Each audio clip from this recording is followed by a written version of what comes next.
Hola amigos, ¿cómo están? Les saluda Jessica Honorio Vidal. Bienvenidos a Perú 21 y Perú 21 TV.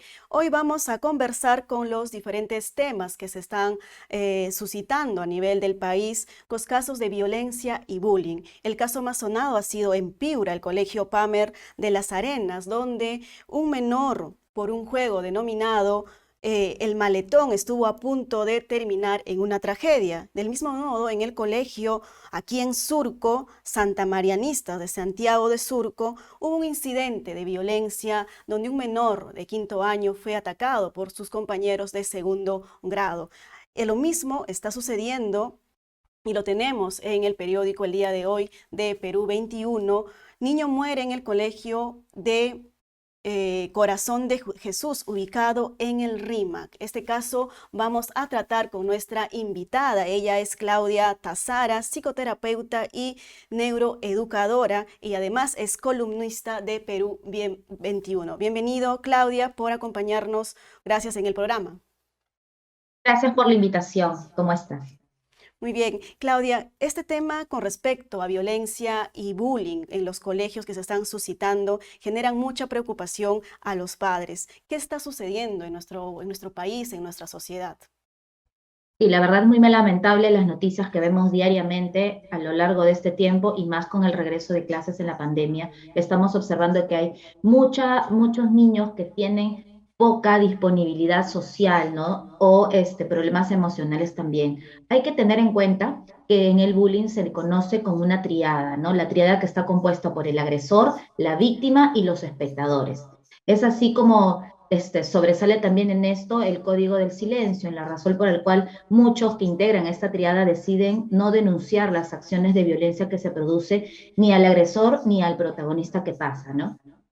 Hay que entender también que el bullying o la intimidación escolar es un tipo de agresión en la que una persona o un grupo de personas agreden a otras y se diferencia de una agresión común porque cumple tres características. La primera es que es sistemática y repetida, es decir, que ocurre con una frecuencia durante un tiempo prolongado. Esta frecuencia en el colegio puede ser en horas de recreo, de salidas o en momentos donde no haya un supervisor.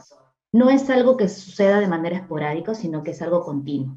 Lo segundo es que se observa un desbalance de poder, es decir, la persona que agrede tiene más poder que la víctima, ya sea porque es más popular, tiene más amigos, ya sea porque es una diferencia física, puede ser un poquito más grande, ya sea porque puede tener mayor recursos, sea económicos o sociales, entre otros. Y la tercera característica es que hay una intención, la cual no es solo provocar el daño a la víctima, sino también que incluye el idear cómo va a ejecutar la agresión con las personas, ¿no? Efectivamente, y esto genera, por supuesto, el miedo y la preocupación de los padres. ¿Qué tienen que hacer los padres para mejorar o con respecto a la actitud de los niños en los colegios? Reconocer el problema es el primer paso y es el más importante para tomar medidas de prevención contra este acoso. Es crucial identificar las señales y poder abrir una conversación con las personas involucradas. Muchos niños que sufren bullying, muchos niños, adolescentes, personas que sufren bullying, no piden ayuda en una primera instancia porque justamente no tienen recursos para hacerlo. Son niños o las víctimas son personas que carecen de una asertividad para poder poner un stop o un alto. Entonces, como familia podemos ver algunos cambios muy, digamos, cambios en los comportamientos de sus hijos, como por ejemplo, lo primero es tener miedo al colegio o poner tipos de enfermedades como que les duele la cabeza, el estómago para no asistir al colegio. También podemos observar signos visibles como que vienen con tipos de agresiones, con golpes, moretones o rompeduras en sus útiles escolares o en sus prendas de vestir, ¿no?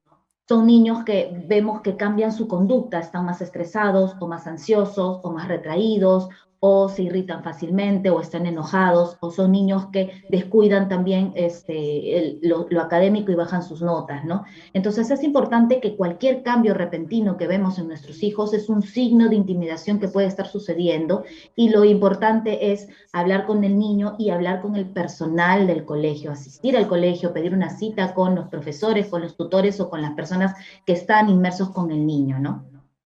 Claro, justamente a ello lo que iba a ir mi siguiente pregunta. Si bien es cierto, los padres hay una responsabilidad de por medio, pero también están los centros educativos donde se está generando estos actos de violencia y bullying.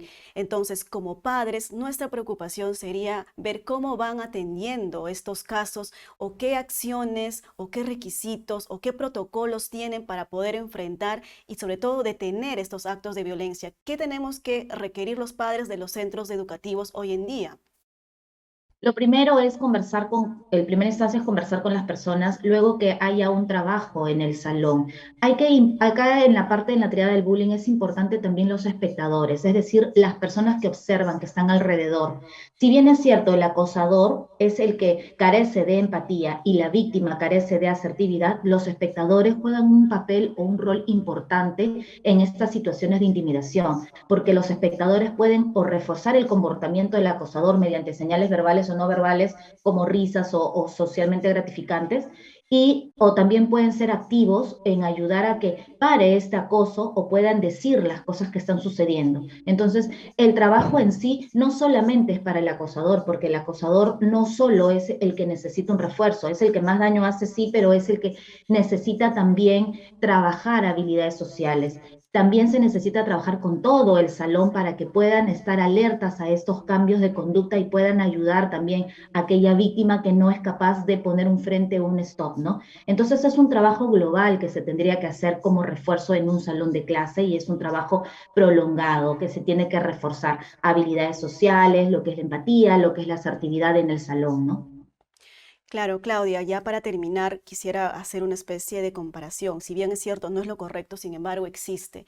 También esto está sucediendo en colegios públicos, pero también en colegios privados. Si bien es cierto, los colegios privados que tienen mejor calidad educativa, incluso implementación, se están generando estos actos de violencia, de bullying a los niños. Entonces, desde el ministerio y desde el Estado, ¿qué está haciendo por tratar de mejorar, ya que no hay psicólogos en los colegios públicos y no hay quien pueda atender a los niños en estos casos?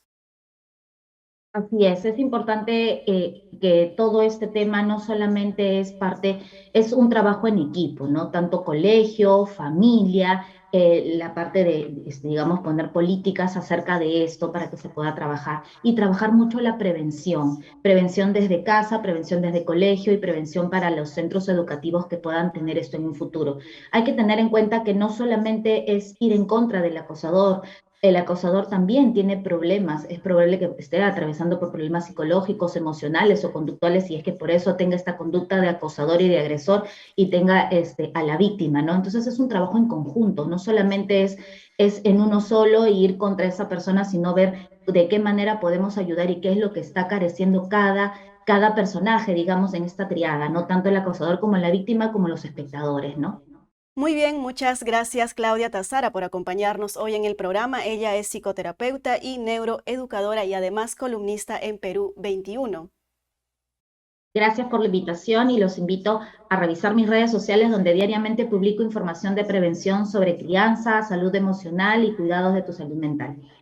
Bueno, a Claudia la vemos en Salud Emocional todos los sábados en su espacio de Perú 21 TV. Muchas gracias por acompañarnos.